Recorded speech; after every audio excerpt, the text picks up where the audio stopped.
এই গাইস, কেমন আছো তোমরা সবাই? আশা করছি খুব ভালো আছো। ফাইনালি আমরা রিসেপশনের জন্য বেরিয়ে পড়েছি। আর আগের বিয়ের ব্লগটা দেখলে তোমরা বুঝতে পারবে।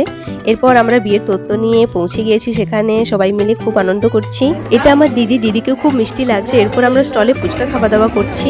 এরপর আমরা পকোড়া খাওয়া দাওয়া করছি। পকোড়াটা খুব সুন্দর হয়েছে। তারপর আমরা মিষ্টি খাচ্ছি, অনেক ঝাল লাগছিল ফুচকা খাবার পর।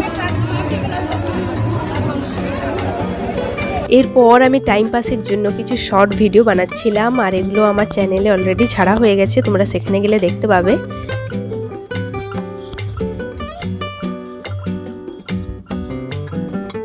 তারপর আমার মায়ের সাথে একটা ছবি তুললাম, আর এগুলো আমার বোন আর দাদাবাবুর সাথে কিছু স্পেশাল ছবি। তারপর আমরা রাতের খাবারের জন্য বসে পড়ি। সব খাবারগুলি খুব টেস্টি হয়েছিল। এরপর আমরা দিদিকে বিদায় জানিয়ে ফাইনালি ঘর যাচ্ছিলাম আইসক্রিম নিয়ে। আর ব্লগটা কেমন লাগলো তোমরা সবাই অবশ্যই জানিও।